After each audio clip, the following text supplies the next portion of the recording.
Um dia abençoado para cada um de nós, amém? Você que está aqui comigo presencialmente no Buriti, quem está assistindo online, tem uma palavra da parte de Deus para compartilhar com você hoje. Tenho procurado fazer isso todos os dias, né? Ter algo da parte do Senhor. Eu acho que esse é um dos papéis de um pastor, alimentar as ovelhas com a palavra de Deus, amém? E hoje eu quero falar sobre ter uma visão embaçada. Eu tenho pregado e quem não está vendo vai ter que assistir depois. Está tudo lá no YouTube, está salvo, no Instagram, para ir pegando a continuidade, porque uma palavra está conectando com a outra. E o que o Senhor tem colocado no meu coração é de falar muito a respeito da recompensa, do porquê nós estamos fazendo tudo o que fazemos e que temos uma recompensa diante de nós. Quando nós nos esquecemos da recompensa, a gente simplesmente para de fazer, ou muda a motivação. E para que você veja, né, o tempo, falei muito sobre tempo nas últimas lives, né, o seu tempo está acabando, né, o tempo da nossa oportunidade, né, e tudo isso visa gerar urgência realmente no nosso coração. Só que hoje eu quero falar sobre uma visão embaçada. Você sabe que mesmo que você enxergue perfeitamente, se você estiver dirigindo um carro que o vidro embaçar, você não vai conseguir ter liberdade para acelerar, né? Se eu uso um óculos e o óculos embaçou, vai atrapalhar a sua vista do mesmo jeito, né? Se você vai usar uma lente para olhar alguma coisa e essa lente está embaçada, você não vai conseguir enxergar plenamente aquilo que você tinha para enxergar. Tempo desse para trás eu vi, virou um escândalo, né? Uma matéria de uma universidade que estava fazendo um estudo sobre células-tronco e usando lá como que chama? Microscópio, né? De altíssima tecnologia e tal. E aí deu um resultado no estudo. E prontamente, na hora que eles publicaram, foi confrontado, os cientistas ficaram assim, né? Com certeza isso está errado, não pode ser isso e tal. E aí virou um confronto e quem fez o estudo afirmando, nós testamos e tal. E aí, não, nós vamos comprovar. E aí, quando foram comprovar, por final da história, descobriram que pegaram aquele microscópio extremamente potente, só que tinha um plásticozinho na lente embaixo lá que eles não tiraram. Dá vergonha, não dá vergonha? E aí, resumindo, passaram a vergonha horrorosa, né? Por quê? Porque a visão estava embaçada, é um microscópio, é muito poderoso, mas tinha uma película ali que estava atrapalhando ver plenamente. Então, da mesma forma, nossos olhos têm que se abrir e nada tem que estar na frente ofuscando o que a gente tem que enxergar. E o texto que o Senhor colocou no meu coração está lá em 2 Pedro, capítulo 1, do versículo 3 ao 9. Então, vou ler muitos versículos, quero que você preste atenção. Se você está aqui online, conecta aí, presta atenção, para você não perder o que Deus quer falar com você nessa manhã. 2 Pedro, capítulo 1, versículo 3 ao 9, diz o seguinte: visto como, pelo seu divino poder, nos têm sido doadas todas as coisas que conduzem à vida e à piedade, pelo conhecimento completo daquele que nos chamou para a sua própria glória e virtude. Aqui já mostra um negócio muito poderoso, né? Você foi chamado não para você ser glorificado, para você ser aplaudido, para você ser elogiado, para você ser reconhecido. Você foi chamado, conduzido à piedade, para que tudo que você faça redunde em glória para quem? Para Deus. Aleluia. Abre para mim essa porta aqui, por favor, só para ventilar. E aí, no versículo 4, pelas quais nos têm sido doadas, assim tá bom. Obrigado. Nos têm sido doadas as suas preciosas e muito grandes promessas, para que por elas vos torneis coparticipantes da natureza divina, livrando-nos da corrupção das paixões que há nesse mundo. Então aqui eu já quero falar de um dos pontos, o que embaça a sua visão? As paixões pelo mundo. Quanto mais apaixonado você tiver pelo mundo, mais a sua visão vai estar embaçada. Por quê? Porque a lente do mundo é uma lente comercial, uma lente mundana, uma lente cheia do merecimento. E quando você vive dessa forma e conduz a sua vida com essa lente, qual que é o destino? Vai ser o mesmo do povo do mundo. Vai trabalhar, vai ganhar dinheiro, vai pôr num saco furado, né? Em Ageu a Bíblia fala disso, vai ajuntar, mas nunca vai ter, né? Rapidamente a traça, a ferrugem, o ladrão tem acesso, né? E aí você vai ter uma vida como qualquer ímpio tem. Mas combina com os filhos de Deus uma vida como dos ímpios? De forma nenhuma. E aí continua no versículo 5, por isso mesmo, vós, reunindo toda a vossa diligência, associai com a vossa fé a virtude, e com a virtude o conhecimento, com o conhecimento o domínio próprio, com o domínio próprio a perseverança, com a perseverança a piedade, com a piedade a fraternidade, com a fraternidade o amor. Aleluia. Quero ficar fazendo uma desconstrução aqui, uma engenharia reversa aqui de ponto por ponto, para te ajudar a enxergar. O inverso de tudo isso daqui embaça a sua visão. Então, se você não for diligente, constante, fiel naquilo que o Senhor te chamou para fazer, vai estar com a vista embaçada. Se você não associar a sua fé com a virtude, com os dons, com a vida cheia do Espírito, a vista embaçada também. Se você não crescer em conhecimento, em revelação, e esse conhecimento aqui não é o logos, o conhecimento da palavra escrita, né? Mas é o rema, é o conhecimento da palavra revelada. Então, quando você para a sua vida para estar aqui numa live dessa, para estar numa oração aqui presencial, como esses irmãos que estão aqui comigo, quando você para assistir uma gravação, para meditar na palavra, quando você para fazer isso, você está expandindo o conhecimento do rema, da palavra revelada, que queima no seu coração e te instrui no caminho, que desembaça a sua vista, para você poder acelerar. Aleluia. E aí continua falando também do quê? Do domínio próprio. Vamos lá, qual que é o inverso do domínio próprio? É a pessoa descontrolada, que vive na carne. Ela não domina a carne, ela faz o que ela acha melhor.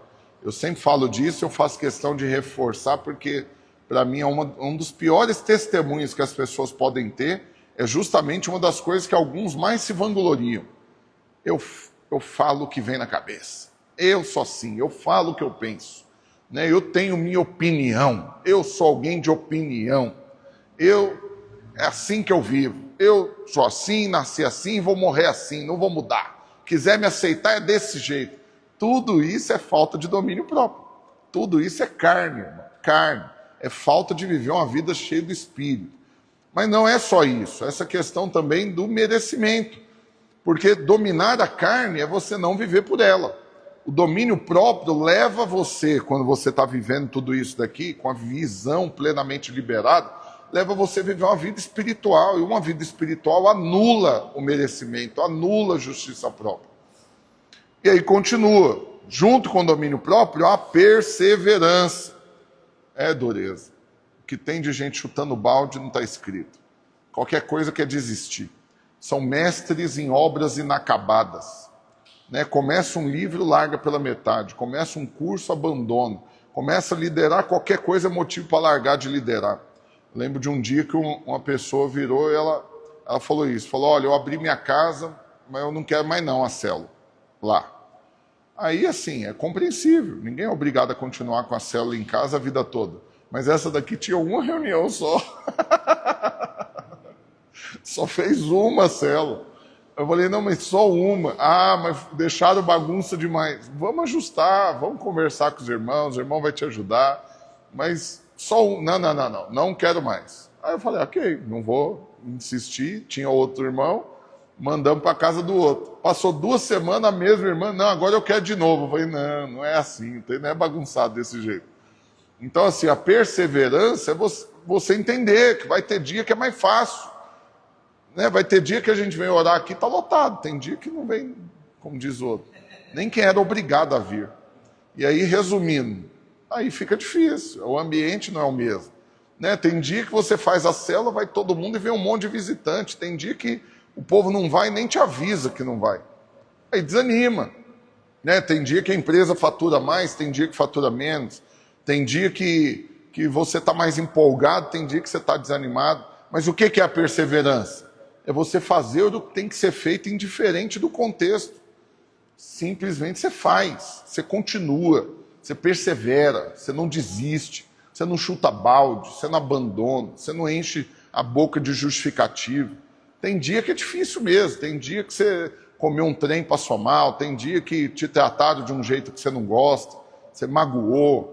E aí, você vai parar, você vai pegar tudo que você estava fazendo ao longo da vida e vai largar para trás. Por causa de um dia mau, a Bíblia diz, tem dias que são maus.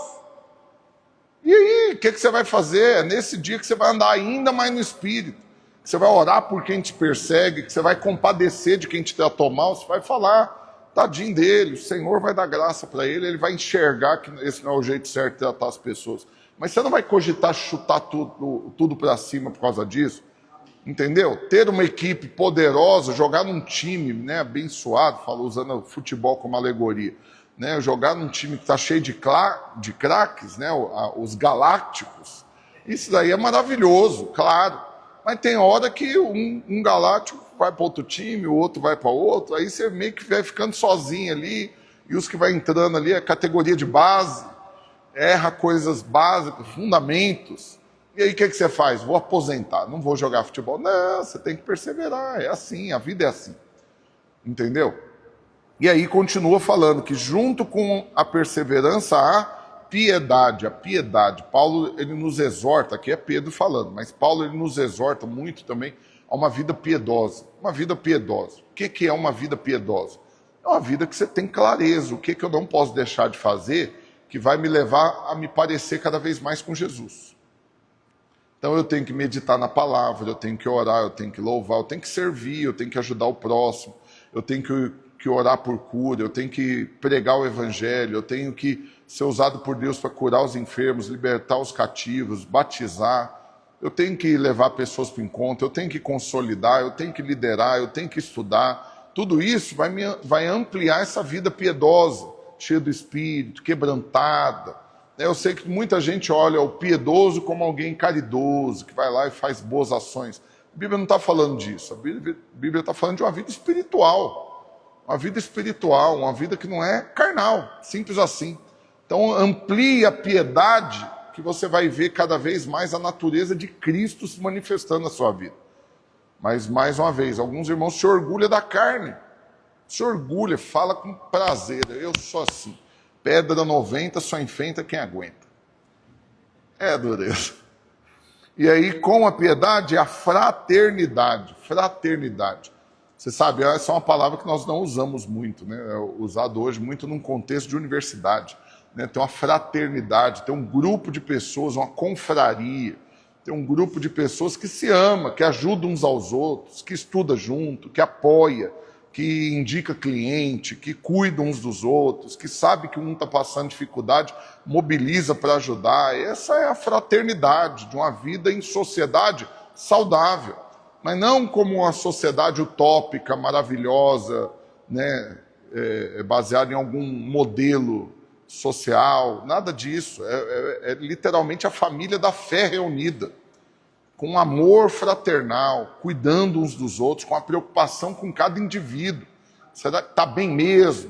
Onde que está? Não veio? Vamos atrás. Desviou? Nós vamos fritar a mente dele, nós vamos seguir na rua, nós vamos impedir de se afundar na lama. Por quê? Porque eu amo, é isso. Ah, mas você tem obrigação de fazer isso? Não. Vai ganhar alguma coisa aqui hoje? Não. A pessoa vai te tratar bem por isso? Provável que é o inverso. Mas se você tem um amor fraternal, você vai cuidar, você vai sofrer o dano, você vai exortar, você vai ter encargo pela vida do outro. E aí, depois da fraternidade, finaliza falando justamente disso, o amor. O amor. O amor. O que é o amor segundo o padrão da palavra de Deus? É a disposição de morrer pelo outro. Simples assim. É a disposição de entregar a vida. Eu amo meus filhos. Eu não vou avaliar, será que eu vou salvar ele aqui, mas eu corro risco de morrer atropelado no lugar aqui. Não, eu acho que eu vou deixar morrer. Não, quem ama nem avalia essas coisas. Quem ama se entrega. E aí, o texto continua do versículo 8 e o 9, para finalizar falando disso. Comentário aqui que esse é o papel da consolidação. Eu creio plenamente nisso. Você sabe, hoje nós estamos vivendo, especificamente nesse momento, né, os discipuladores sabem disso, que eu tenho tratado muito disso, um momento de crise no aspecto disso. Deus deu muitas pessoas, esse ano principalmente, levamos muita gente para o encontro, mas falhamos muito na consolidação. Né? Parece até um insulto você perguntar para um líder, e aí, fez o curso de consolidação? É tipo assim, pastor, correria. Mas não entendeu que o cuidado com quem nasceu de novo não é até a hora que pariu o menino, é depois até que esteja maduro. Então você ganha, consolida, treina e envia. Você não ganha só e abandona. É a mesma coisa que você ter um filho, parir e largar ele. Não, você cuida dele, você cria. Então nós temos que melhorar a fraternidade, o amor uns para com os outros, para consolidar, discipular. E aí no versículo 8 em diante diz: porque estas coisas, existindo em vós e em vós aumentando, fazem com que não sejais nem inativos, nem infrutuosos no pleno conhecimento do nosso Senhor Jesus Cristo. Olha que coisa preciosa, olha aqui para mim agora, eu quero falar algo muito sério para você. O Jesus fala: nisto é glorificado meu Pai, em que deis muito fruto. Não é um pouco de fruto de vez em quando. Você vai render glórias para Deus na medida que você frutifica muito. Muito. Então, frutificar muito traz um monte de coisa junto. Por quê? Porque quem está frutificando está empolgado, porque é empolgante ver a colheita. É empolgante participar de algo que está crescendo, que está avançando. É empolgante você ver que o fruto do trabalho está gerando, né? O fruto do trabalho de Cristo, através de você, está gerando transformação, casamentos restaurados, histórias mudadas, famílias inteiras sendo alcançadas. Então nós temos que querer o tempo todo frutificar. Mas tem irmão que fica ofendido. Você fala de frutificação com ele, ele ofende. Por quê? Está manipulando, está acabando com a minha vida. Eu não vivo em função de igreja, eu tenho também minha vida. Olha o tanto que uma frase dessa mostra o quanto ele não se inclui como parte da igreja. E aí quando ele começa a falar já sem se incluir na coisa, aí acabou, como diz o outro. Aí é para acabar com os piqui de Goiás. Quando ele começa, porque vocês na igreja, falou vocês, acabou, ele já se excluiu. Porque lá nessa igreja, aí ele já nem faz parte dela mais. Agora como? Como que você quer que você cresça, aumente ainda mais os frutos, se você não se inclui naquilo que Cristo está fazendo? A Bíblia diz que Cristo está edificando a igreja. Você quer viver a sua vida sem se incluir nisso, né, como um desigrejado, ou aqui participando, mas totalmente indiferente a tudo que está sendo feito, e você quer falar que quer caminhar com Jesus? Então, se você quer caminhar com Jesus, você vai estar onde Jesus está. E Jesus está edificando a igreja. Amém, irmãos? Amém. E no versículo 9, para finalizar: pois aqueles a quem essas coisas não estão presentes, é cego. É dureza, né? É cego, vendo só o que está perto, esquecido da purificação dos pecados de outrora. Olha que palavra importante, meu Deus do céu. Aqui, Pedro não está colocando, não é questão opcional. Você vai escolher se você quer ter um amor fraterno, se você quer ter domínio próprio, se você quer fluir nos frutos do Espírito, se você quer frutificar na vida da igreja. Ele não está falando assim, decide aí, porque se você não quiser, tá bom, paciência. Não vou ficar pegando no seu pé. Não, ele fala, se você não quer isso, se na sua vida isso não está presente, você é cego. Cego. Você está com a vista embaçada. Aí é o pior tipo de cegueira. Porque se é o vidro do carro que embaçou, você passa o limpador ali e liga o desembaçador. Se é o óculos, você tira ali e dá uma limpada. Se é o microscópio que está com a película, você vai lá e arranca a película. Agora, se deu uma catarata aqui, nível hard, se você está com perda de visão, aí agora a coisa ficou mais séria. E aqui Pedro está falando, esses em quem essas coisas não está presente, é cego. A vista embaçou e está ficando cego. Está perdendo totalmente a visão. E olha que coisa preciosa. Ele finaliza dando a explicação. Qual que é o pior tipo de cegueira? É que você esqueceu o perdão dos pecados de outrora. Você esqueceu o que Deus fez em sua vida. Você esqueceu de onde Ele te tirou e onde Ele te colocou. Você esqueceu a obra redentora de Cristo. Você esqueceu a cruz. Você esqueceu que para você poder estar aqui hoje, Jesus teve que morrer. Você esqueceu que para você poder participar da igreja, a mensagem ser escrita e estar aqui diante de você, os apóstolos foram mortos. Houve perseguição contra a mensagem, contra Cristo, contra os apóstolos e contra a palavra. Houve muitos levantes. Por quê? Porque não é natural, é espiritual. E aí, quando você esquece disso, você vai viver baseado no quê? Preferências pessoais. Não, eu gostei dessa igreja porque ela é moderna. Esses dias um irmão falou disso para mim. Ele foi para uma outra igreja aqui em Goiânia e ele falou, não, eu vou para lá porque lá é moderno. Lá é atual. Lá é um ambiente mais jovial. Lá tem uma iluminação top, painel de LED top. Como diz o outro, dá preguiça. Vontade de falar é o quê? Vai mesmo, vai lá. Quer o dinheiro do City Pass, como diz o outro? Dá preguiça. Mas aí eu falo, não, querido, deixa eu só tentar te ajudar. Né? Aí depois você toma a sua decisão. Né? Mas prioriza cumprir o propósito de Deus. Você tem que estar onde Deus te plantou. Ele é o agricultor. Fui falar de João 15, né? João capítulo 3. 3 ou 15. É o João 15. Jesus fala o quê? Eu sou a videira, vós os ramos e o Pai é o agricultor. Que dia que você que decide onde que você vai ser plantado, é o agricultor que decide. E aí eu fui falar disso, olha, mas se permanecerdes em mim e as minhas palavras permanecerem em vós, mostra que é opcional, é se. Então você tem direito, se você quiser vazar daqui, pode ir. E depois de ir lá para outro lugar, você pode. Deus te dá esse direito. Mas é o que Ele quer de você? Não, Ele quer que você sossega onde Ele te plantou. Por quê? Para que você tenha raízes profundas, seja como o cedro do Líbano.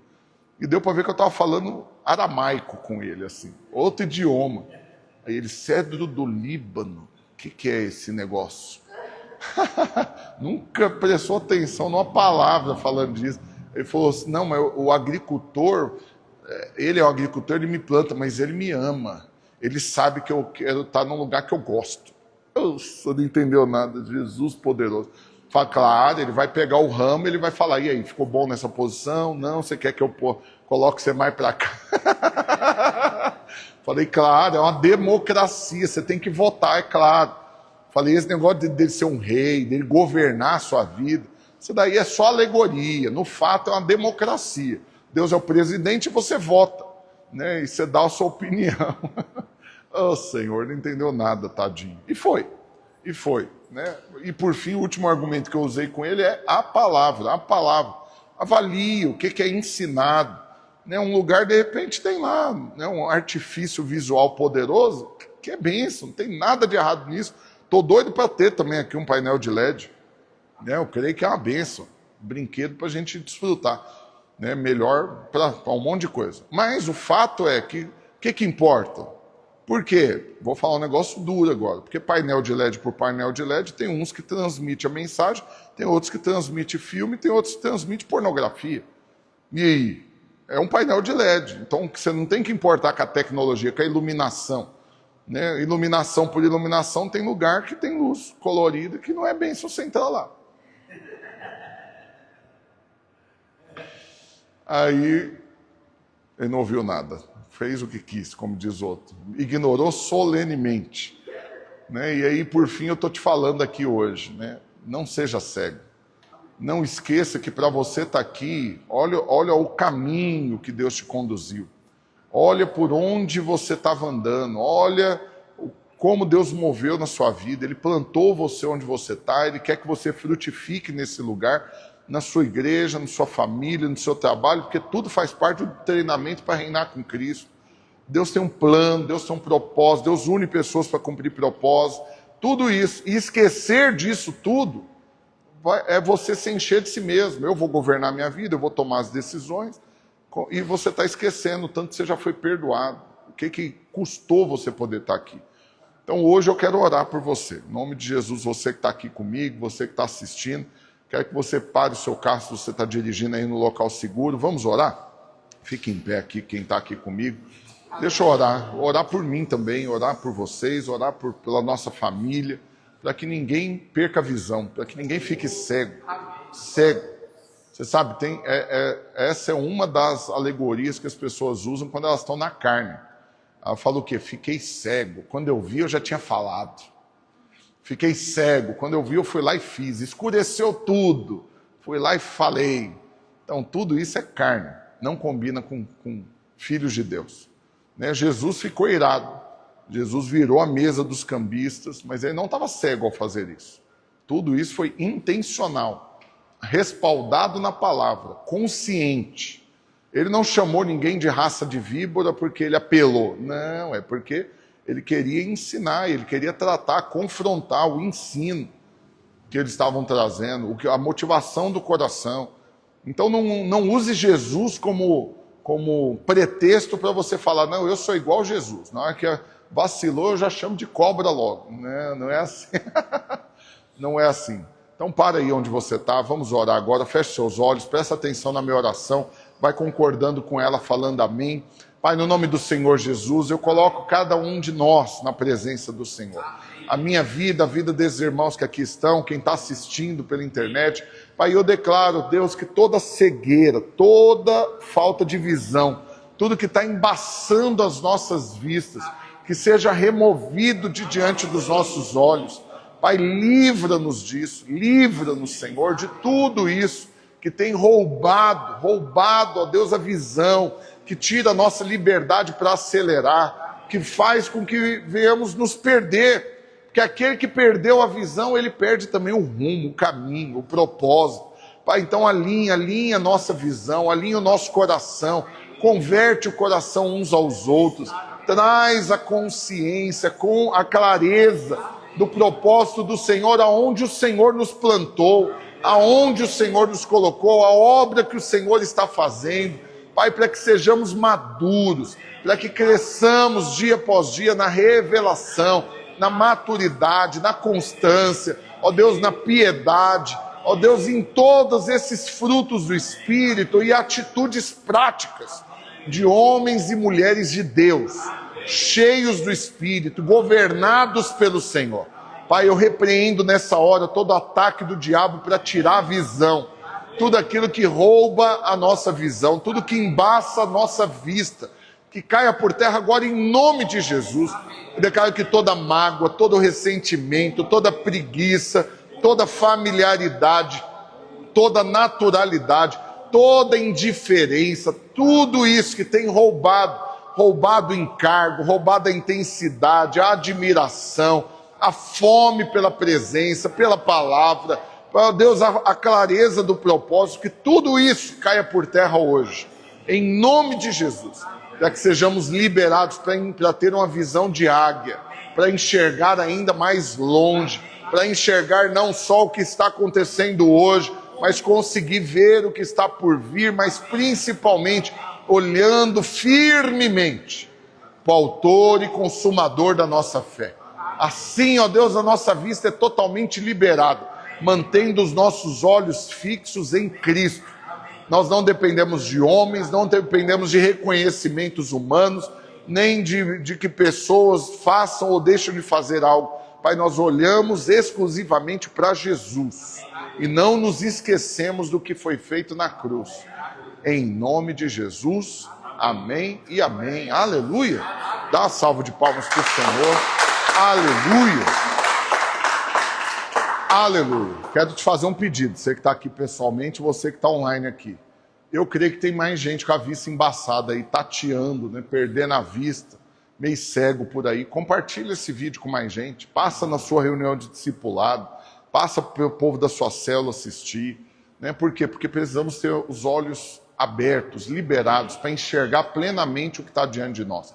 E ajuda quem está perto de você a viver isso. Então compartilha, pega esse vídeo, está salvo no Instagram, vou colocar no YouTube, manda para todo mundo, assiste junto com o seu povo, fala do assunto, discute isso com a sua família, com seus discípulos, né? E isso vai ajudar a ampliar a visão, para enxergar cada vez mais longe. Amém? Deus abençoe vocês em nome de Jesus. Tenha um dia poderosamente abençoado. Fica na paz. Com Deus.